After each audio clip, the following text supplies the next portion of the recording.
Daddy, we're doing. I'm doing a podcast, Dizzy. Hello and welcome to the Too Cool for School podcast. I'm your host Yannick, and in today's episode I'm with the founder of the biggest networking group for black teachers in the UK, and I'll allow them to introduce themselves. Hi everyone, my name is Rhia. I am the founder of Black Teachers Connect, and I'm really happy to be here today. Great stuff. Can you start off by telling us a bit more about the BTC, so the Black Teachers Connect, in terms of, you know, what was the premise on which it was founded, like what's the inspiration behind it and what it embodies? So, for context, I started teaching straight after university. So I left studying sociology at University of Birmingham in 2018, and I went straight into doing my PGCE. But before I started my PGCE, I wanted to speak to a few black teachers just to understand what does it look like to be a black teacher, you know, what type of things do I need to think about. And I just started doing my own research, and then I realized actually going onto the government website at that time, 2.3% of teachers in the UK were from a black African and black Caribbean background. I didn't realize I was actually stepping into the education system as a minority. I thought I was going to be with quite a few other black teachers. And then I started to reflect on my own experience in education, and I actually realized I only had 2 black teachers.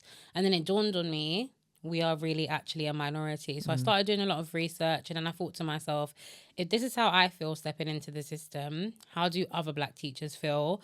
And through that, I decided to just create Black Teachers Connect, so create a space for black teachers. It was simply just a Twitter page to start with. Wow. That was it. It was literally, I had no big thoughts about what it was going to be or what it was going to become. And then my main aim was, how can we get more black teachers into the system? And through that, we've pretty much grown over the last 7 years, really, as a network for black teachers, holding events for black teachers, giving them the space to talk about what they're dealing with, but also providing support for schools as well, where they're trying to recruit and also retain their teachers also. So yeah, it was born out of simply a curious mind, I would say. That's amazing. And what does that growth look like from when you first started? Like, how many people attended, you know, your first networking session, if you remember, to your most recent networking session? Like, just give an idea for our audience to know, you know, the sort of the hustle and graft of the last 7 years. Yeah, so to be fair, we started on Twitter, and there was a lot of like, oh, why are you doing a network for black teachers? You don't really need that. What would it be like if you had a network for white teachers? So I got a bit of backlash when I first started. And our first events, it was online, because we first started pushing out events was during COVID times. And we had like 70, 80, 90 people showing up to our events online, and we were like, wow, this is an amazing turnout. We had our first in-person conference in 2022. That was our biggest conference to date. And we had over 100 black teachers turn out at that event. And if you think about the numbers of black teachers in the UK, that is pretty much quite a few of them that are turning out in that room. And that was an incredible event. And we had an event last year in May in UCL, and we had about 50 teachers turn up to that. So honestly, it's been a really good time for us. But it's been great for our teachers to understand that there's a network and a support system. I know 2 teachers who met through our network, and they're like the best of friends now. Like, they are really close. So it's more than just us, but it's about serving our community, and beyond that, it's about serving the children, because the whole purpose of this is so that children can have educators that look like themselves in front of them, right? It's not just to benefit us, but to benefit the future generation. No, that's powerful and that's important. How does your networking group, like, how does BTC help support like black teachers both personally, in terms of like their personal and emotional development, as well as like professionally, in terms of like CPD like opportunities? Like, what's on offer in both those areas? So I'll start with professionally. We have our mentorship scheme that we've been running now for probably the past 4 years. So we have very experienced black teachers and leaders who come in to mentor early career teachers, so teachers who are just starting out in their career, and they provide that support for them. So there's a mentorship booklet that they work through essentially week by week, looking at their own kind of professional development in terms of CPD, so building up confidence, understanding how to challenge microaggressions, climb into that kind of next level. And then personally, we've held quite a lot of events with our teachers around different areas of teaching. So one of the events that we had was talking about money, because one of the big things in teaching is you don't get money in teaching. And I think for Black teachers, they often will earn less than their white counterparts. That is a fact. We know that In similar roles. in similar roles. So we can have a Black teacher in this one role, a white teacher in another, and they're earning comparatively different salaries. Often the Black teacher is earning less. How to negotiate your salary. And those aren't just skills that they can use in teaching, but even if they left teaching, those are still skills that they can use beyond their career in education. So we try to pour into our teachers as well, kind of get to know one another. I showcase a lot on our Instagram page, for example, on how I live my life personally, like doing things for myself, which is super duper important, because teachers can often feel consumed by their role. But it's important to understand that, you know, you are human, if that makes sense. So we've had our mentorship scheme. We do CPD sessions online. We haven't done those in a little while, but we had sessions where we would speak to NQTs, who are now obviously known as ECT teachers, talking about getting ready to go into a school, what it means to kind of change your role in school. We've got a lot of small snippets of CPD on our Instagram. We did a lot of series on there. So leadership, specifically with Black women. We've done it around climbing into leadership, some of the barriers that we might face in the classroom, how to overcome those things. And they've been a massive hit for our educators. So we've done a lot in the last 7 years. Way more to do, but we've done a lot where we can definitely see that impact. Much more to do, but I think now the big focus is on recruitment and retention. It is difficult with the retention at the moment. Teachers are leaving quite often in the education system, but those are our big focuses over the next couple of years. So yeah. Yeah, that's important. That's important because I think, you know, even in my previous role, often there's not that many opportunities for there's not always that many opportunities for like CPD and personal development for like the individuals, unless it's sort of whole school, this is what we're doing, you know, for Ofsted. But in terms of thinking about actually how can we upskill you not only for this role but in terms of like future role, or, you know, how do we support you in terms of, you know, as a Black teacher in terms of getting to that next level. So it's important that you know your network was able to offer you know those opportunities. You mentioned previously, and I want to go back a bit. You mentioned previously about some of the backlash that you got. What's your thought process in terms of allowing teachers who aren't Black to sort of engage with the network, you know, because you have, you know, teachers who are, you know, white and from other countries or, you know, other sort of ethnic backgrounds who will see themselves as allies in terms of seeing what you're doing and saying, actually, you know what, we're in support of that and we want to support what you're doing. Like, what's the sort of mindset around that? Are you closed off? Are you open-armed? Like, how does it work? And do you have teachers who aren't Black want to engage with the network? Yeah. I'm more than open to other teachers who do not define themselves as Black coming into our network. So that be white educators, whatever background they're from. My main thing is they come there with an open mind, because a lot of the time, I think when I started, it was, why do you need a network for Black teachers? What is it that Black teachers are going through that white teachers aren't going through? You know, is that necessary? What if we had a network for white teachers? And for that, I say come to our events and look at how our black teachers are talking, some of the teachers who are on the verge of breakdown. And so when they come to our events, it's important for them, we pour into our teachers, it's important for them to get the advice and support that they need. And I think for a white educator to see that, it's so important. Being someone who's left teaching, gone into corporate, gone back into teaching, is so important for me, for white individuals to understand the experiences of black people, because they can have their own thought process behind that, their own assumptions. And so they need to understand what black teachers might be dealing with that are different in comparison to them. And why not broaden your network beyond people that look like yourself? I think for an ally to truly be an ally, their network needs to represent their allyship. How can you say you're in support of black people, Asian people, etc., when your immediate network, the people that you are advocating for, look just like yourself? That's not the purpose of being an ally. So I welcome them in, but come in with an open mind and an open heart, not to challenge and say, well, that can't be true. It's about coming in and understanding these experiences might not look like what your experiences are on a day to day. Yeah. So, No, thank you for sharing. And out of curiosity, why did you leave teaching? So I left in 2022. It's so interesting. So I was ahead of year for a year prior to that. The role that I got, I'd originally gone for the interview and they'd given it to someone else. That lady that they gave it to, she didn't look like me. Within 2 weeks of her getting that role, she completely disappeared off the face of the planet. And so they asked me to basically come in to pick up the pieces of what she kind of left behind. So I was doing that role for a year.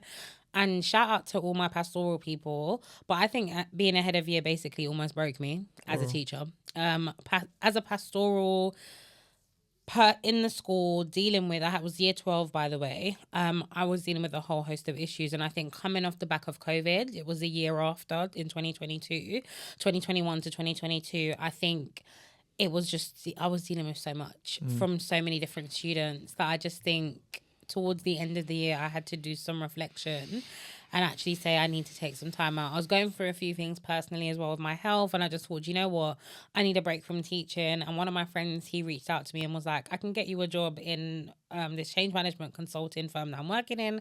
What do you think? And I said, you know what, let me go through the interview process. Went through it, got the job, and I said, you know what, I never thought I would step away from teaching.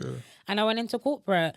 I'm not a corporate babe. I'm so sorry. I did it for 2 years, and the girls who are in Central London in their corporate babes doing their thing, I commend you guys, but It's not you. it's not me. It's not me. So I went back into teaching last September.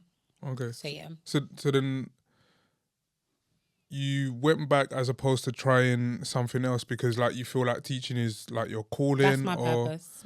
That is to work with young people. Yeah. That is my purpose. My subject, everything I deliver, I teach sociology and criminology. That's my purpose, working with young people. It's not just about delivering a subject, but it's also pouring into those young people as well.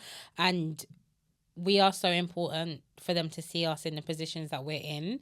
I was benefiting no one but my manager when I was in corporate. It was just all about them getting signatures on the dotted line and cha-ching. That's what it was about, money. And I get it, because some job roles are about that, but that doesn't motivate me. Money doesn't motivate me, and it never has. My purpose definitely is in the children and making a difference. So that was a driving factor for why I went back. People were like, but you can work from home, that's fine. I went back into teaching because that's my purpose. Yeah. And thank you for sharing. In terms of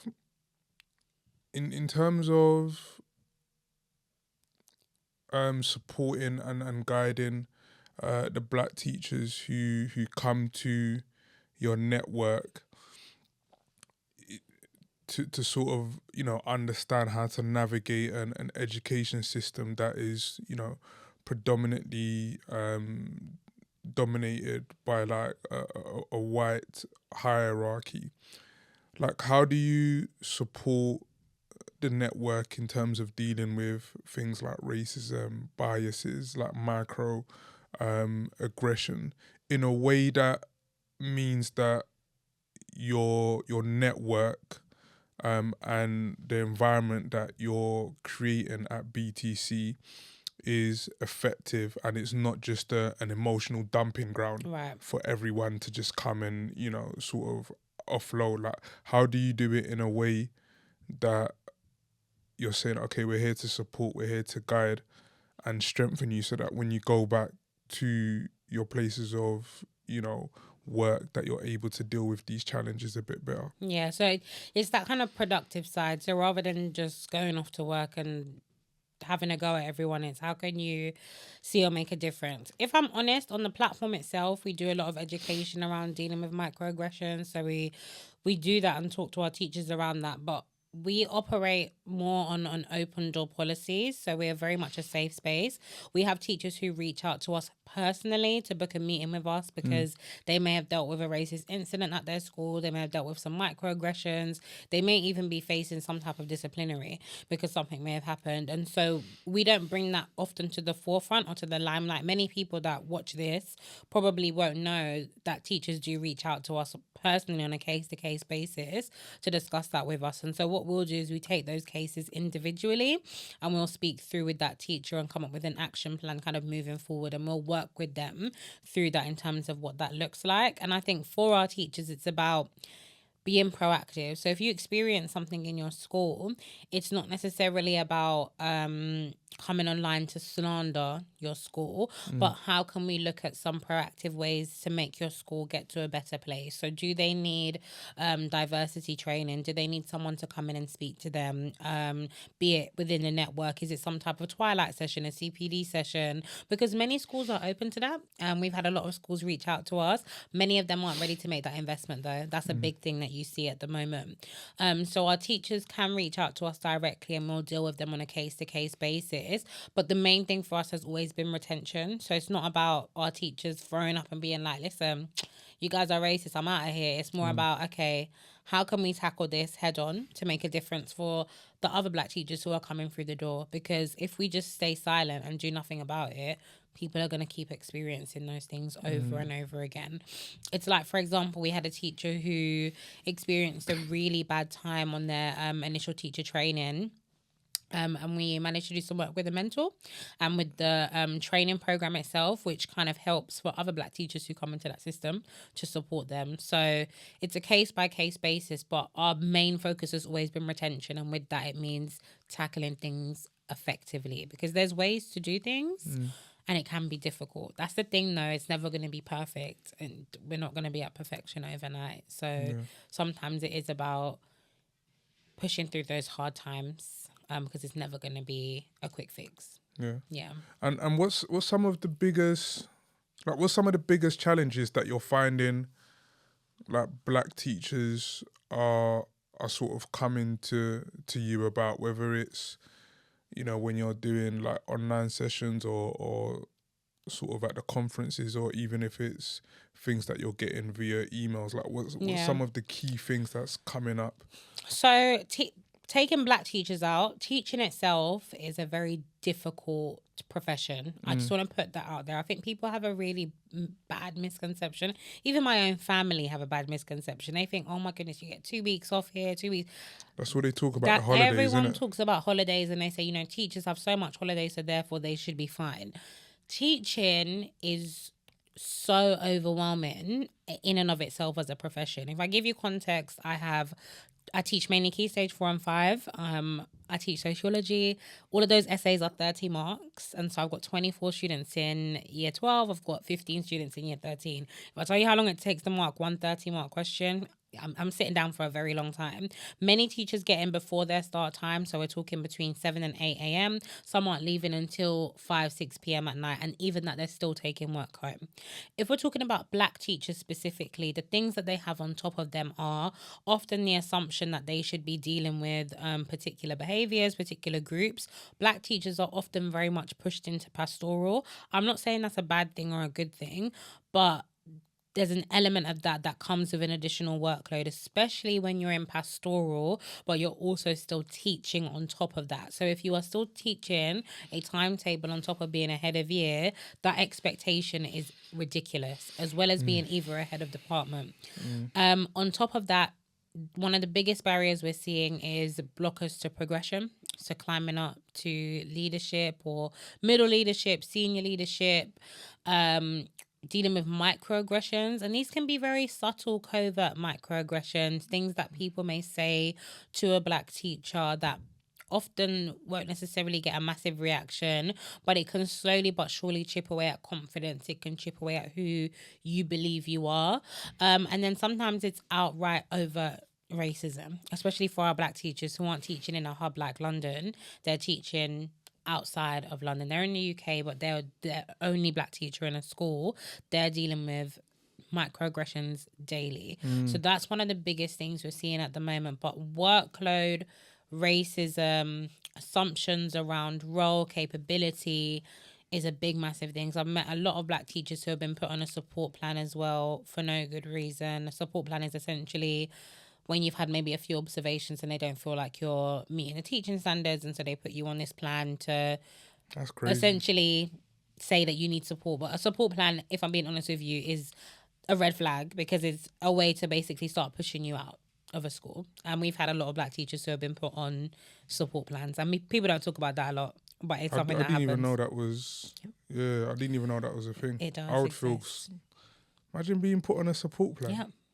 For you to feel fatigued, you feel like, can't I do my job properly? And it's quite difficult to fight your case, especially if you're a new teacher, you're not in leadership. If your manager maybe not from the same background as you, how do you fight that if you don't have a network around you? And so that's why teachers are able to come to our network to kind of get that support and get that advice. How do I navigate this? And that's the purpose of having Black Teachers Connect. Yeah. No, that's interesting. That's interesting. And you was talking about as well, that misconception of black teachers, you know, being the ones that deal with behaviors. You know, that you deal with the behaviors. You know, you run the mentoring sessions for, you know, the disruptive kids and whatever else. Aside from that, are there any other misconceptions that, from your experience, that you often find around black teachers? And I wanted to ask, how about in terms of like subjects that they teach? Is there like a misconception of, oh, black teachers can only teach like certain subjects, or? No, I wouldn't say it's that they can only teach certain subjects, because of course when you come in with a degree, you normally tailor yourself towards that. We often see black teachers predominantly in areas like PE, social sciences, which is where I am, so health and social care, sociology, psychology, those types of areas. We might see some black teachers in science as well, not always, but predominantly that kind of PE side. I think the issue you face with teachers isn't necessarily subject, but it's qualification. So a lot of black teachers may be in schools teaching unqualified, in particular our academy schools as well. And so if you didn't know that, they're teaching unqualified, but they're also being paid on an unqualified teaching pay scale.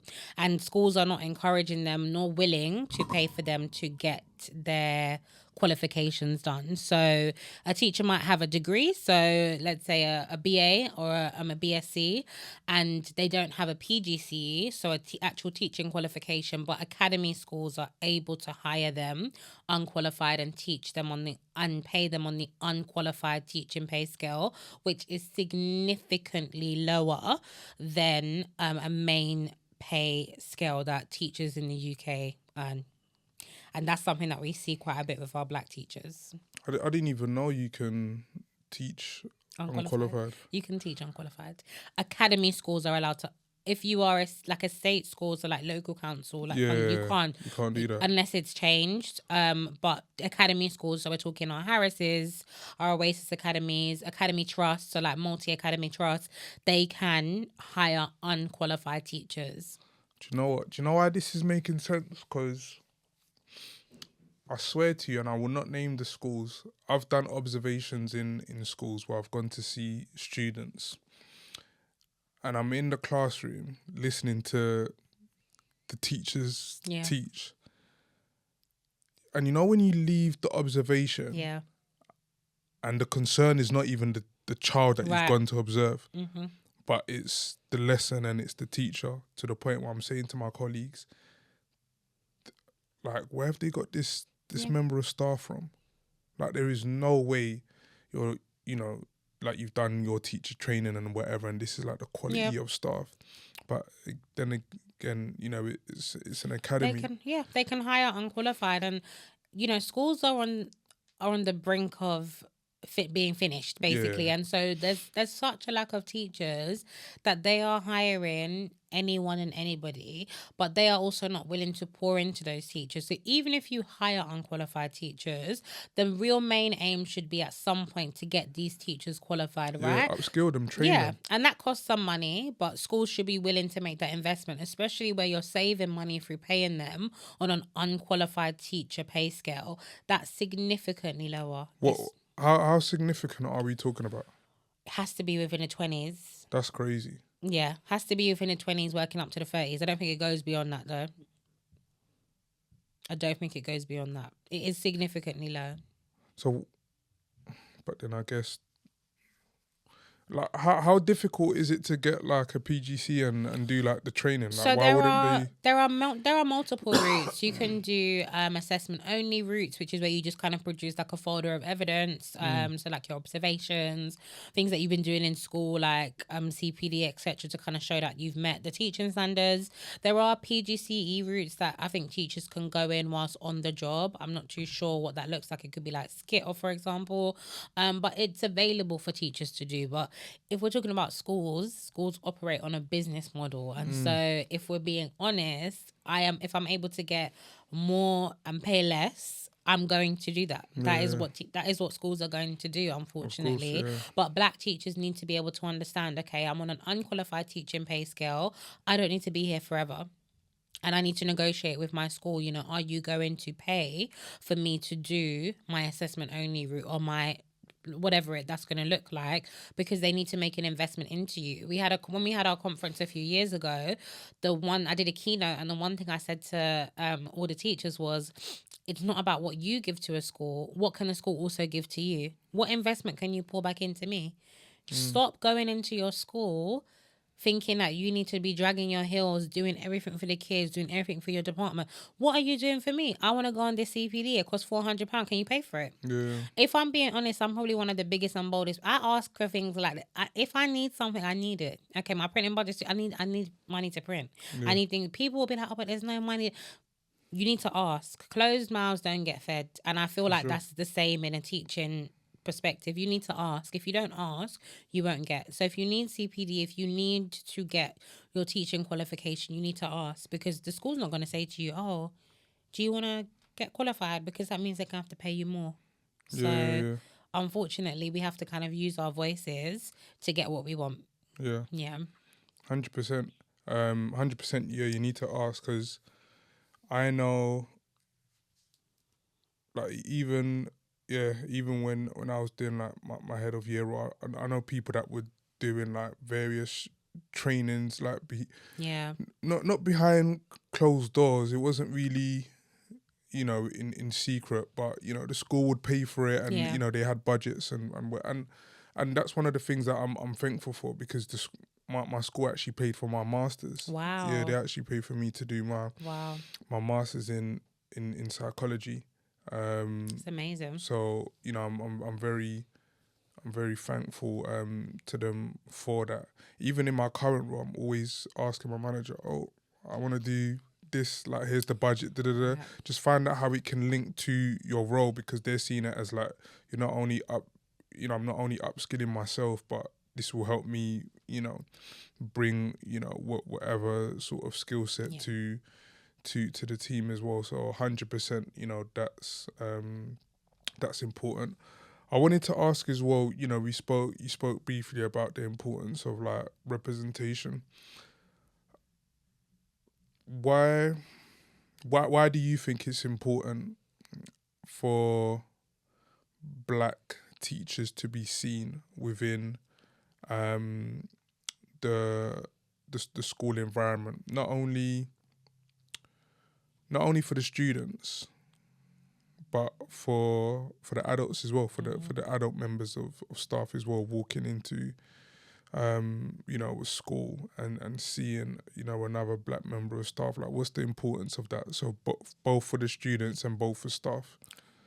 I think so. For me, I think it's so important. I know we say representation matters. It's become a little bit of a phrase that we throw out there after George Floyd, and going through that whole period. People talk about representation, but on a basic level, I think representation is so important, not just at a secondary school level, but at a primary school level. One of the things that I talk about often is the fact that the reason we see such of a lack of black teachers is because they were never there in the first place. So if you never see yourself, you never see yourself in that position. So if we talk about black men, for example, in primary, black boys in primary school who at the moment we know are going through higher exclusion rates, etc. If those young black boys are able to see themselves emulated in a black male primary teacher, they are much more likely to think, actually, I can probably go on to become a teacher, like Sir taught me, for example. And I think it's so important for them to see us not just at a teacher level but in leadership levels. Shout out to my head teacher, because she is a black woman, and I think it's so important. I say to my students all the time to look at what she represents. About 1% of black teachers make up that kind of head teacher leadership role, and so they are super important for students to understand this is what I am able to achieve. I think sometimes the media, social media can stereotype what box black people should fit into in terms of what we should be able to go on and do. But I think for the children, it's so important to see themselves represented in the people who are educating them, to understand that me where I teach now is the area that I grew up in, for my students to see me as a black woman who is educated, who is teaching, who is successful. I want to be like Miss. And then also for my colleagues who aren't black, to be able to see someone of my age and of my background, my race, my ethnicity, wow, she's able to really kind of make it. It's super important. And they need to understand that different walk of life, because often now London is becoming the hub for teachers who are coming from other parts of the UK who want to teach. It's important for them to see other people represented in leadership roles, middle leadership, senior leadership, whatever it may be. I just think it's super important. It pushes forward the idea that we can't be boxed in, and I think that's important for our students and for teachers as well. Yeah, no, that's true. That's true, and 100%. I resonate with that, and I'm thinking back to when I was like, if I think back to primary school, like we I don't recall many black members of staff. There was one teacher who was particularly helpful, but she was more like helping, with kids who had like behaviour and like stuff like that. And then going into secondary school as well, you had like black teachers here and there. Yeah. None in SLT. There was no black teachers in SLT at the time. So when I started working as head of year, like I felt that difference. Yeah. I felt that shift. Yeah. Like all of a sudden, I was like, okay, we've got like a black head of year. Yeah. And not just in terms of like the students, but even with the parents, you can just tell, there was a shift, and it wasn't just me, it was my colleagues as well. And, what that done was that we created a culture. Yeah. Like you created a culture which was founded on like diversity, inclusion, and because I feel like that's one of the things that is great about our community. Yeah. Is great about our people, is that we're so good at empowering, but we're also good at including as well. Yeah. So whether you're black, white, or whatever, Yeah. like you feel part of, And I remember one of my students, he was white, and I can't remember what year he was in at the time. It could have been like year 10 or year 11. And he said, "Oh, you know what, sir? Like, I want to be like a teacher Wow. because of you." That's powerful. And I was like, "Raw, like that's crazy. Where's all the black kids who want to be a teacher because of me?" But it's, it was just powerful to have, it's just powerful to have that impact. And I talk about this time and time again, and why I appreciate this platform and having, the access to be able to do this, because even my former students, they'll be hitting me up on the social media DM. Yeah, so I like this episode. I've had episodes where I've had former students on, talking about their journey in apprenticeships, talking about their journey doing A levels or whatever else, because I'm like, who's better to speak about this than you guys? So the fact that, like you said, they're seeing us in these positions, and it's like they're respecting what we're doing as like educators or consultants or whatever, and they're looking up to us and saying, you know what, we're giving them purpose, we're giving them meaning, we're showing them that actually, whether it's in the classroom, outside of the classroom, like there's no limit to to what you can do. So I feel that's important for students, but as well for teachers. Whether you're a child or whether you're an adult, like going into a place of work or going into an environment where you see one of your own, like automatic, okay, shoulders are a bit, like I'm not alone here. It's that sense of safety, it's that sense of, because if you're not, because I know you mentioned earlier, like, that there's certain teachers that you go to school and you're the only black person. Yeah. I'm being totally honest with you. Maybe it's because we've grown up in London. So we're used to not always being, I'm going to see at least one. Yep. I know I'm going to see at least one black person in the school that I'm at.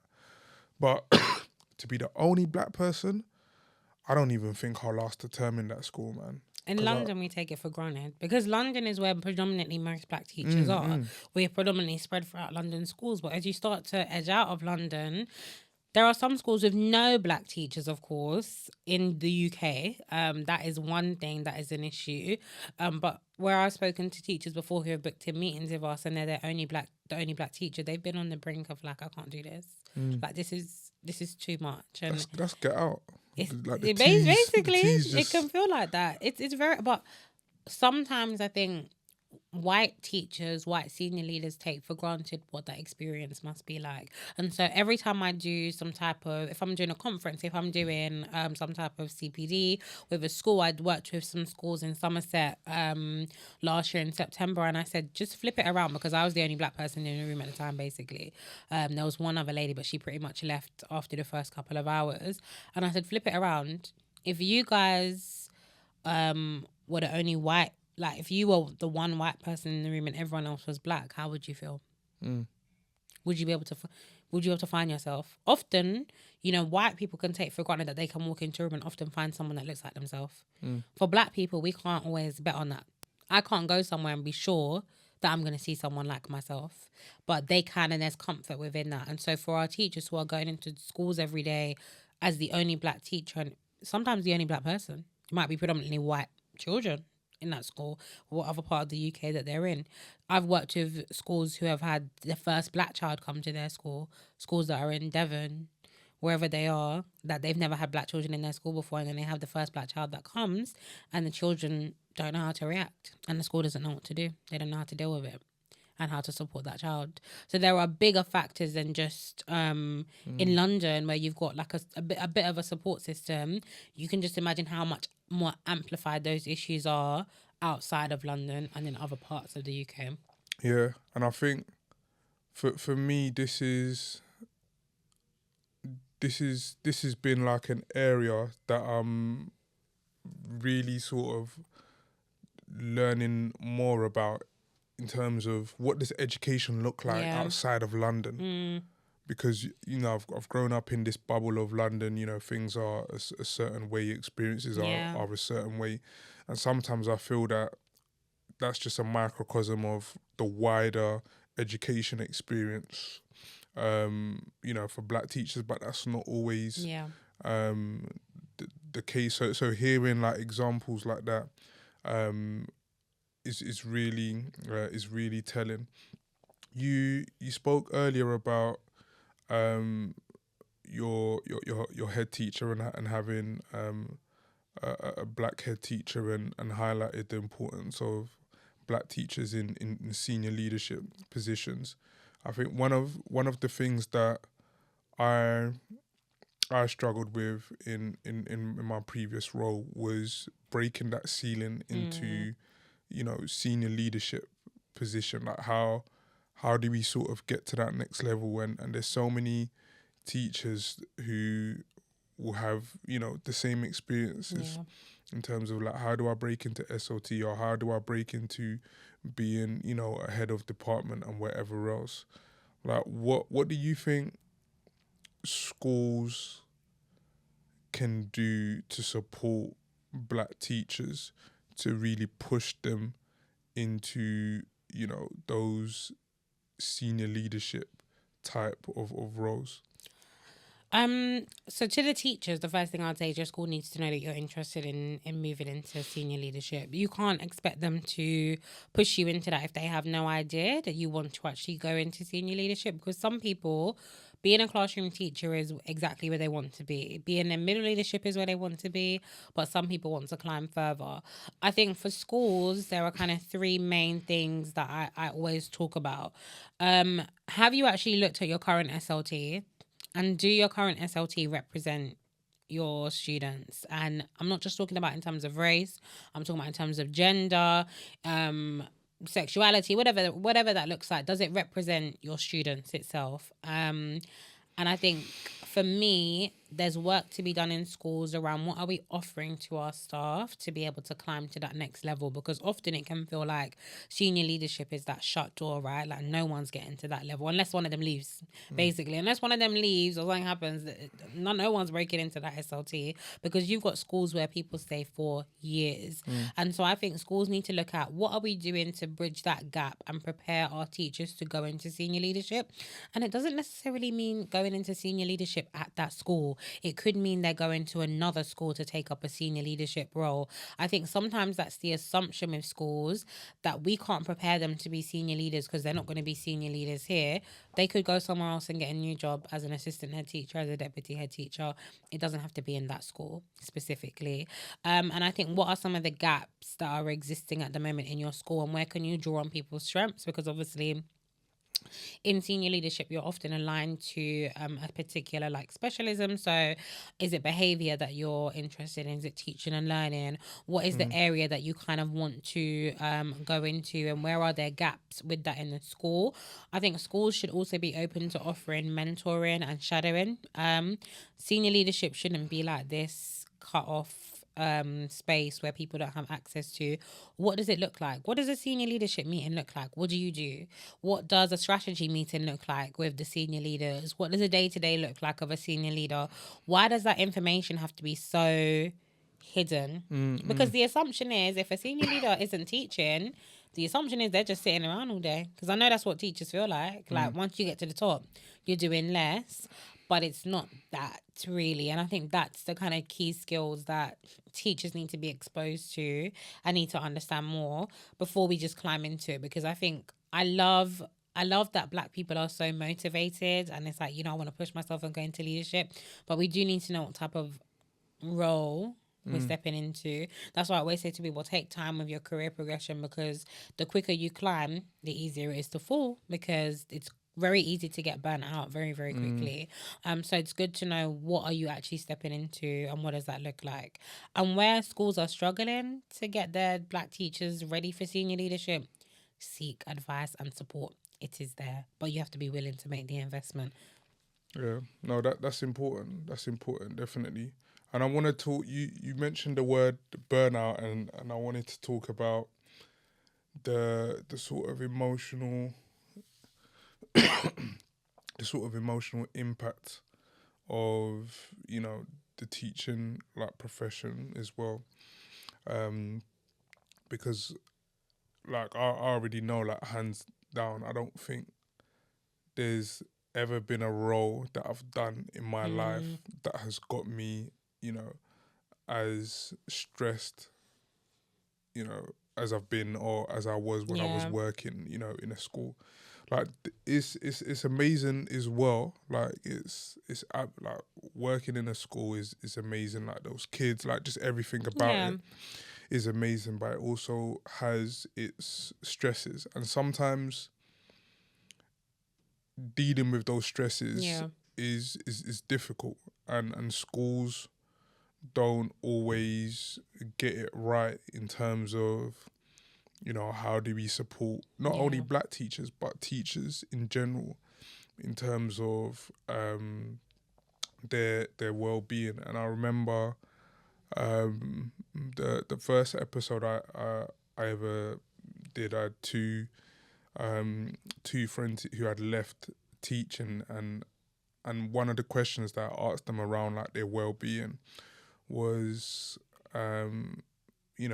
what sort of things did their school put in place to sort of support them in their well-being. And literally they both answer, and they don't work in the same school, like they both answered at the same time saying pizza.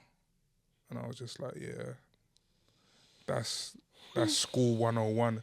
And I wanted to sort of get an understanding from your side, like what things can schools do to sort of be intentional in Yeah. supporting their staff's well-being.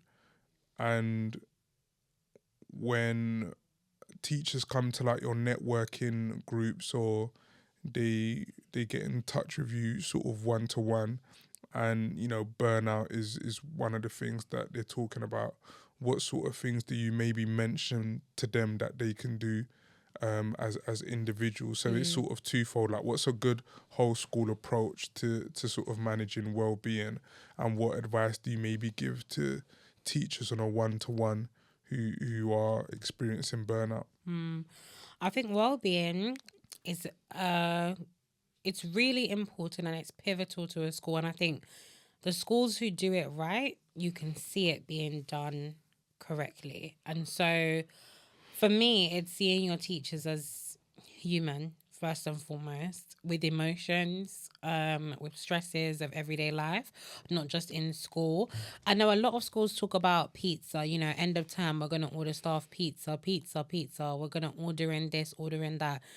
Yeah, it's all good and well to do that, but oh my goodness, that does not help anybody. I think there has to be a real initiative to understand what our staff dealing with that they're finding really difficult in regards to their well-being. If you aren't going to speak to your staff, I don't know how you expect to tackle things, because there's a lot of senior leaders who aren't interested in speaking to their staff. They think they can see the issues, but they tend to often just deal with it how they feel like they should deal with it. You need to survey your staff. What are the real issues at the moment? If it's workload, how can workload be changed for your staff? If it's an inset day that you've got, do we need to be sitting down doing some type of pointless CPD for 5 hours on an inset day? Or can staff use that time to actually get on with the work that they need to do? Can they have this additional planning time? I know some schools do, like on a Wednesday, no emails are to be sent out apart from like very serious things. So, like a bit of downtime, or it might be like a well-being Wednesday where everyone can leave from like 3:30, take no work home, for example, where it's late evenings in schools. I've been trying to advocate for this in my own school. But if I'm spending parents' evening at a school, why am I not getting a cup of tea or something? I don't understand. Just that small incentive, like give me a cup of tea or a cup of coffee, like give me something. Do you know what I mean? And reward and recognition. Schools love to focus on the positive for students. When does the same grace be given to the staff? Students get the end of term certificates. They 100% attendance, 100% punctuality, star of this. When are the teachers going to be? All you kind of get is that one line at the end of year. Guys, well done for such a great year. You've done really well. Enjoy yourself. Really recognize and reward your staff. Be intentional with that. What does that look like? Do it within your departments. Do it within the whole school. But I think it's really important for a school to turn around and reflect. If you've got high turnover, if you've got staff leaving in droves, not just at the end of the year, but throughout the year, you've got a problem. You've got a real issue. And so something needs to be done about that. But I think schools are, well, they love to say they're tight on budget, they're tight on this, they're tight on that. That makes the well-being a little bit more difficult. But teachers are human. Well-being isn't 2 weeks off at Easter. It's not 6 weeks off, and it ain't even 6 weeks anymore. And they're chipping away at that slowly. It's not about getting your time off. Well-being is, how do I feel on my day-to-day at school? And so I also think it's about weeding out a toxic culture, a gossip culture, because I mean, if the teachers are watching, the staff room can be a very toxic place. I didn't even go in there. That's how real it was. I was in my office chilling. So the staff room can be a very toxic place. The gossiping, the this, the that. You want to make sure that your school is as positive as possible. To the teachers, have something to look forward to, always. Please don't think. I know there are teachers who plan their week thinking, yeah, I'm going to do my marking and my planning on the weekend. If that's your mindset, goodness me, you're going to be burnt out before you know it. You can't plan to say, I'm going to do my marking on the weekend, I'm going to do my marking in the holidays. Live your life. Your students are listen. My students are living their life. So if you're outside, I'm gonna be outside too. So like literally, I'm not gonna be stuck at home marking. There's a time and place where, you know what, you might have to say, okay, 1 hour on whatever day I'm gonna have to get something done, because even if you're working in corporate, you're still gonna have to kind of give that. You know, a job is a job at the end of the day. Sometimes sacrifice has to come, and I think reflection is so important as a teacher. You need to know your triggers. Are you recognizing that you're becoming burnt out? Are you more tired? Are you more sleepy? Take care of your health.